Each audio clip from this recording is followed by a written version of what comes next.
Siapa itu Wahabi? Wahabi sebuah kelompok yang awaknya ketimpulan pegah mentang. Karena panjang dah demi pegah lain. Ubena ayat Al-Quran yang Allah tujukan kepada orang-orang kafir. Nyan ayat Al-Quran icok ibacaikun ke getanyo Ahlussunnah wal Jamaah. Menurut awaknya tanyonyo kafir.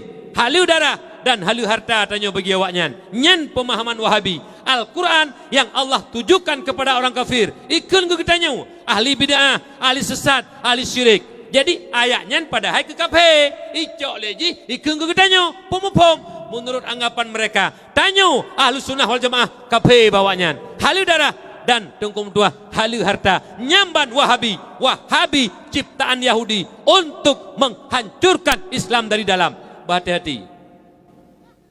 Nah, dengar umi. Nyo berhati-hati. Jadi nyo kelompok-kelompok musuh Islam murni itikad Ahlussunnah wal Jamaah. Maka jiwa silom berbahagia. Tanya sama-sama ta melaki doa ba Allah Subhanahu wa taala, jaga diri. Kemudian silom berbahagia yang kedua nikmat yang raya termasuk getanyo gepelahi oleh Allah sebagai umat Muhammad. Mi ci dengar begat. Lun yang pidato malamnya atau mimbar yang mulianya Bak Dayah Walid yang sangat tercintanya. Do nemandum yang kahadir anak min urineng tuha dan muda. Nyo tanyo nyo mi bener tepu. Nyo tanyo adalah hamba-hamba Allah, umat Muhammad yang sangat memuliakan oleh Allah. Nyo lahir tanyo kan kebetulan. Kagak putentelah ilmi Allah ba azali de. Segolom Allah menjadikan sesuatu, Allah wajibil wujud.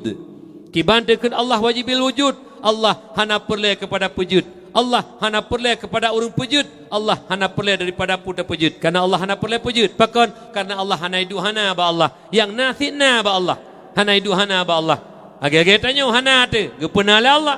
Allah hana iduhana. Yang nasina ba Allah. Segolomna langit, segolomna bumi, segolomna malaikat. Sapu golomna Allah kana.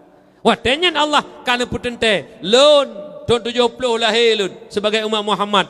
Dro nyo mak da anak-anak kita nyo hamba Allah umat Muhammad yang kana putentel Allah sebagai umat Muhammad, umat yang paling mulia. Kan kebetulan orang silun. Sebab Allah hana kebetulan. Si on kaya nyarut mi. Kan kebetulan reut. Ka metulih la ilmi Allah. Menyoh hana metulih ilmi Allah. Duit berangkat banjut han reut. Contoh dugo. Itu meri itu umbak harut. Tapi bungong BO itu merit. Bahkan apabila ala ilmi Allah hana mutulih rut tetap harut. Oleh karena demikian nyo mandum kana mutulih ilmi Allah berbahagialah tanyo mi